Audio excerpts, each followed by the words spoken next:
Bonjour tout le monde, bien contente de vous retrouver pour une nouvelle recette. Aujourd'hui, je cuisine avec vous un bouillon de poulet. Alors, j'utilise régulièrement mes bouillons pour mes préparations de béchamel, de soupe, de potage.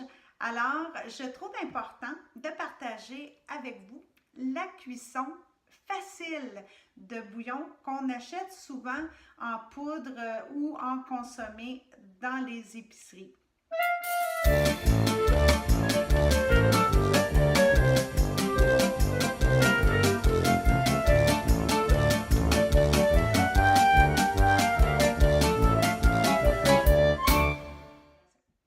La conservation du bouillon au réfrigérateur a une durée d'à peu près une semaine, mais ça se conserve aussi très bien au congélateur. Alors, j'ai l'habitude de me faire des portions que je congèle, mais je m'en réserve toujours un peu pour mon utilisation au quotidien. Pour cette recette, nous avons donc besoin d'un poulet abattu, d'un oignon, un poireau, du céleri, une carotte, un bouquet garni, du sel et du poivre.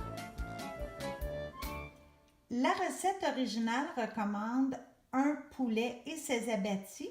J'ai préféré aller chez le boucher me chercher de la carcasse et comme abattis, ils avaient des cœurs de poulet et les foies.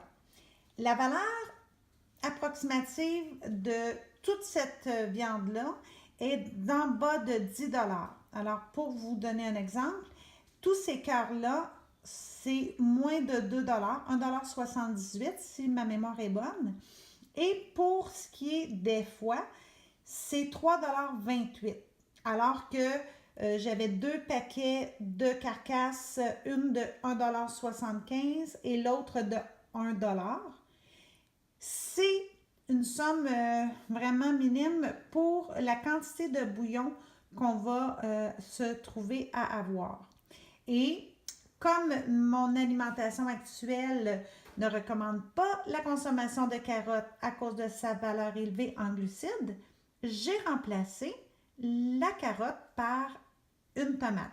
Je vais donc diviser, il ne m'en restait qu'une, je vais donc diviser la tomate en deux, puisque je vais faire une recette dans l'Instant Pot, qui est l'autocuiseur sous pression, et une sur la cuisinière.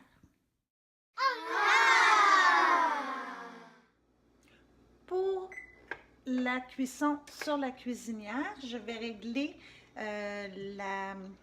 le rond à 7. Donc, c'est à peu près medium high, moyen chaud. Et je vais mettre au fond de la casserole les viandes.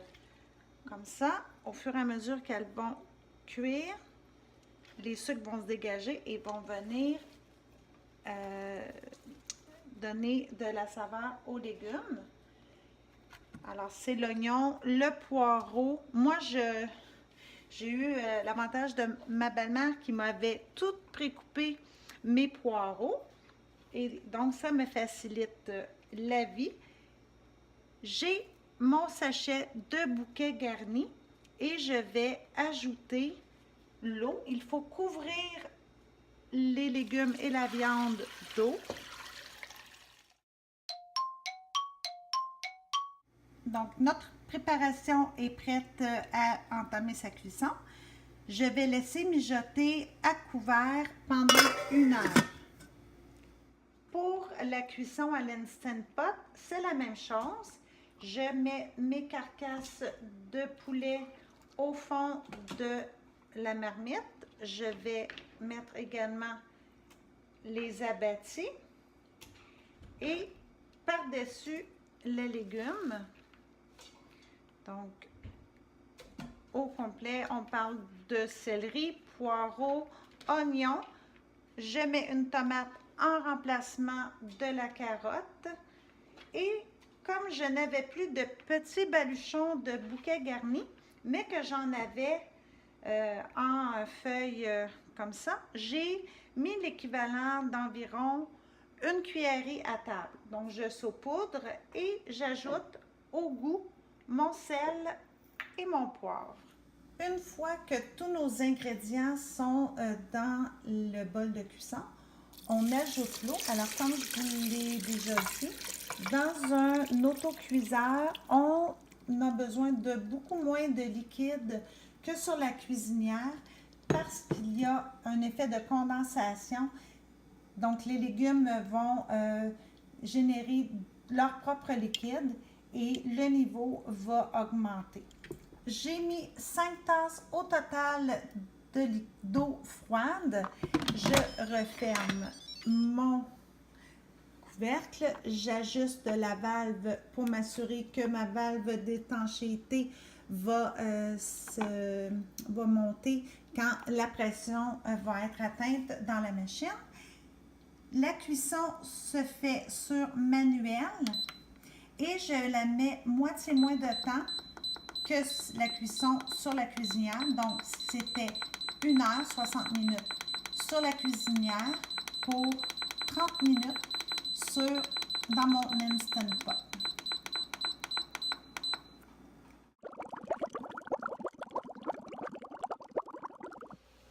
Quand notre carcasse de poulet a cuit pendant 1 heure, on retire les carcasses, mais on va conserver les légumes pour poursuivre la cuisson durant 1h30.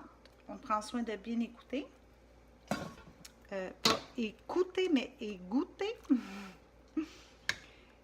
C'est chaud. C'est certain que on va perdre un peu de bouillon ici, mais c'est vraiment très peu. Je vais m'assurer que tout est retiré dans ce qui a trait à la viande. Même si on en laisse un peu, c'est pas grave. Vous voyez la belle couleur. J'ai surveillé durant la cuisson pour écumer des dépôts qui auraient pu s'être formés autour du chaudron, mais comme la viande, en fait la carcasse était quand même de qualité, j'ai très peu de résidus. Alors, je suis bien contente parce que je vais avoir un bouillon de qualité. La cuisson à l'autocuiseur est terminée. Alors, je vais refaire le même exercice et retirer les carcasses de viande, morceaux d'abattis.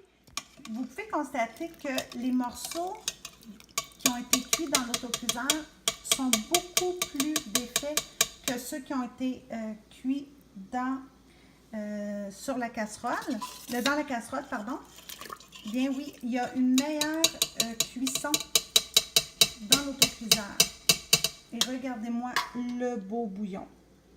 Puis je vais poursuivre la cuisson comme le bouillon sur la cuisinière pour 1h30.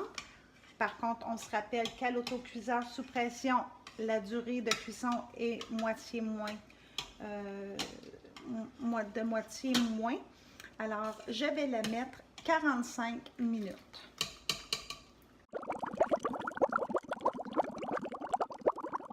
J'ai terminé mes bouillons. Alors, je vous ai épargné le transversement des légumes dans le plat. Ça, c'est ce qui me reste des légumes de l'Instant Pot et du chaudron qui était sur la cuisinière. Et si l'on compare les quantités, le bouillon de poulet qui a été fait sur la cuisinière, donc la quantité est de 4 tasses, alors que pour mon Instant Pot, on parle de 8 tasses. Au départ, on se souvient que dans l'Instant Pot, j'avais mis 5 tasses de liquide. J'ai donc gagné au total 3 tasses, alors que mon bouillon s'est réduit jusqu'à 4 tasses pour ce qui est de la cuisinière, pour un temps de cuisson similaire. Et également, on peut comparer les deux bouillons. Aucune différence. On se retrouve donc avec 12 tasses de bouillon de poulet. Au départ, je vous avais dit, j'ai acheté pour environ 10 $ d'os de poulet et d'abattis. j'ai encore quelques cœurs et foies de poulet que j'ai congelés pour une prochaine recette, donc je n'aurai pas à en racheter. Et les légumes, ce sont des restants que j'avais au frigidaire. Je pourrais évaluer à environ 4 le coût des légumes que j'ai utilisés pour mes bouillons. Alors, si le calcul est bon, ça revient à un peu plus d'1 dollar par tasse de bouillon. Et on sait, vous et moi, que nos bouillons ne contiennent aucun agent de conservation, aucun sucre et que des bons ingrédients de départ. Alors, j'espère que ma recette vous aura été utile. J'espère également vous revoir pour une prochaine vidéo et je vous souhaite bon appétit!